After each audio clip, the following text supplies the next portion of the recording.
Wall Street communicates with charts. Trump uses holiday names.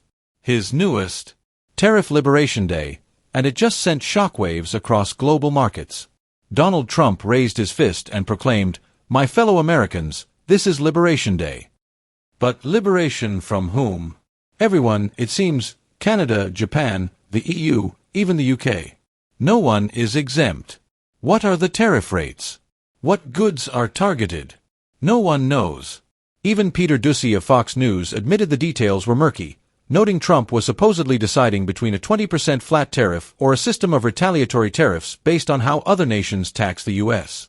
Meanwhile, Trump posted a photo of Jim Jordan raising his hand like he was sketching the cosmos, but offered no policy details to back it up.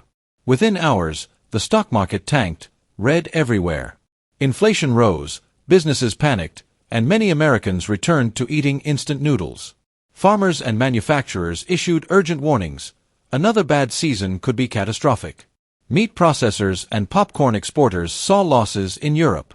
Yes, American popcorn is now struggling abroad. Even longtime allies are sounding alarms.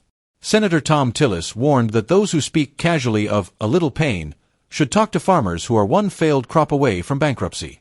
Other Republicans and even Fox News commentators echoed the sentiment. This isn't strategic, it's an economic gut punch.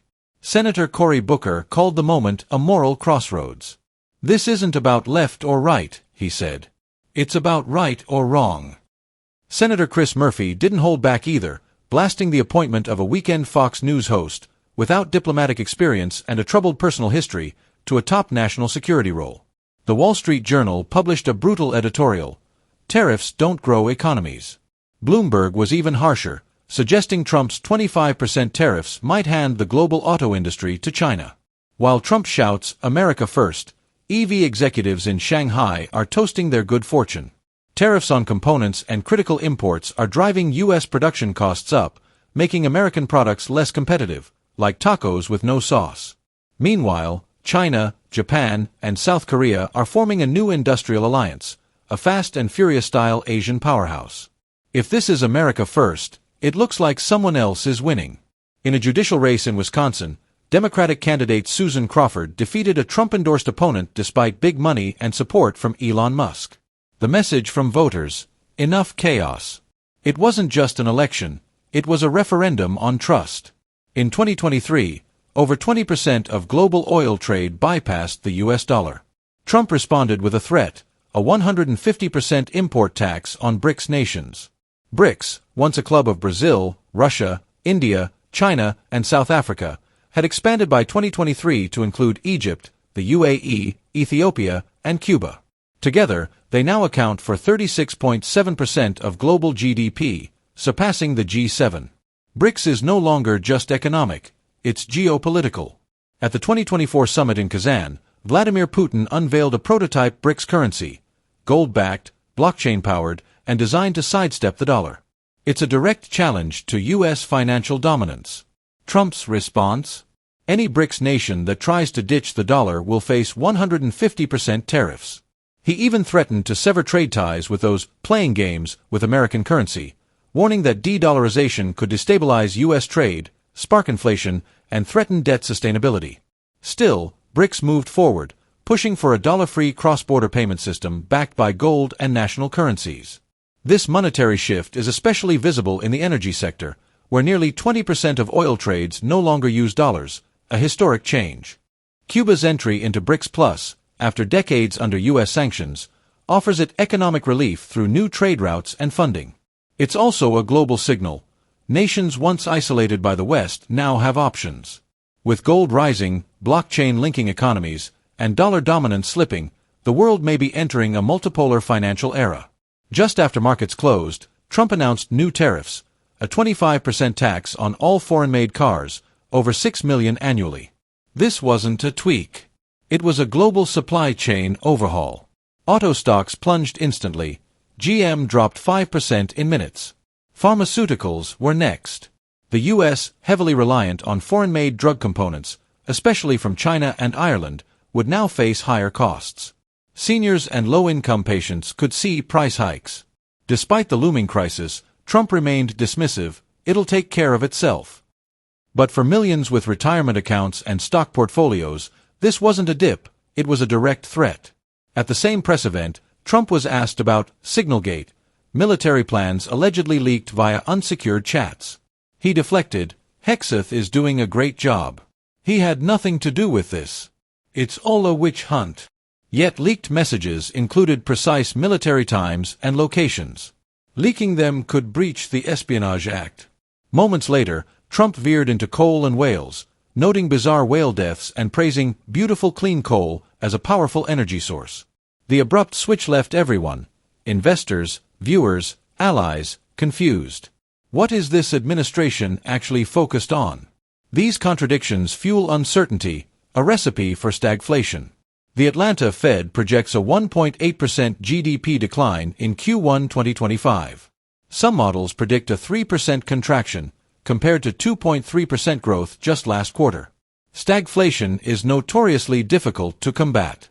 As internal pressure mounts, international partners grow wary. Investments stall. Allies hesitate. Is a global realignment underway?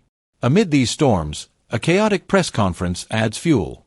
GDP is now forecasted to grow only 1.7% next year, with inflation staying high. Press Secretary Caroline Leavitt added confusion, falsely claiming the judge overseeing Trump's cases was a Democratic activist appointed by Obama, whose wife donated to Democrats, though unrelated to the case. When asked about a Yale program tracking abducted Ukrainian children, a humanitarian initiative funded by the U.S., she had no update. Instead, she steered the conversation toward JFK files, Epstein, and conspiracy theories. Was this a diversion from real issues?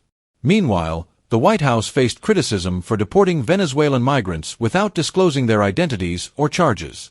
Leavitt refused to clarify. Then came sharp attacks on judges, calling them activists who were trying to overrule the president, urging the Supreme Court to intervene.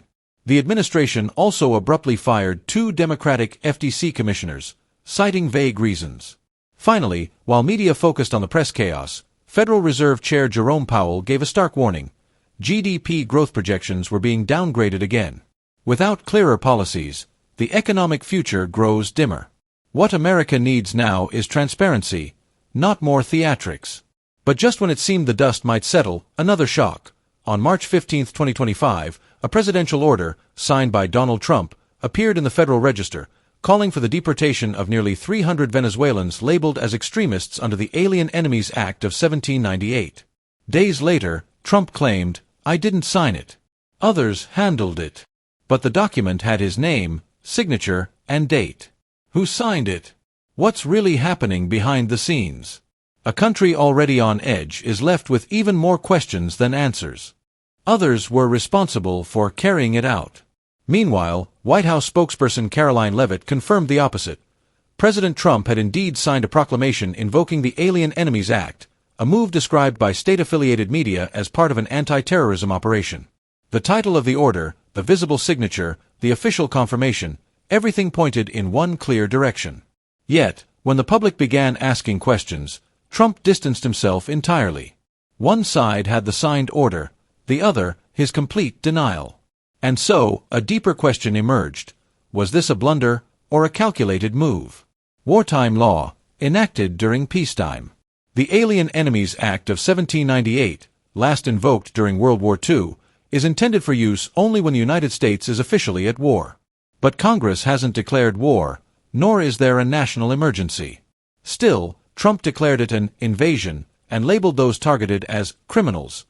Many, many criminals, murderers even. Yet recent reports and legal filings revealed that among the deported were soccer coaches, asylum seekers, women, and teenagers, none with criminal records. Some were branded gang members simply for having a Real Madrid tattoo or for flashing a peace sign in photos. All were deported, without trial, without legal counsel, without any chance to defend themselves, and sent to detention centers in El Salvador, locations with virtually no international oversight.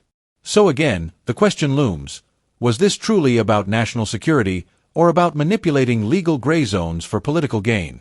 The denial tactic resurfaced. As scrutiny intensified and media outlets dug deeper, Trump quickly denied involvement, claiming the document may have been signed with an autopen. All you have to do is look. Just take a look, They sign things with AutoPen. Who's signing major documents with an AutoPen? These are important things. You're proud to sign them yourself. In federal court in Washington, D.C., Judge Jeb Boasberg asked the Justice Department a direct question. Why were these individuals deported without due process? The government's response: we weren't given information. We just carried out orders. And so, the system functions like this. The person at the top denies responsibility, the implementers claim ignorance, and those most affected simply vanish. Is this still a nation governed by the rule of law? A familiar pattern emerges. Reality is manufactured. Look closely, this isn't the first time. A controversial act takes place, friendly media outlets rationalize it, and when public backlash rises, the leader deflects blame. Trump even pointed to Marco Rubio, saying, "We've got Marco in charge. Good luck, Marco." And just like that, the scapegoat is chosen. "Oh, Marco has been amazing," he added. And those who were deported, many have not been heard from since. Their families still wait. Don't look away. The truth may lie just beneath the surface.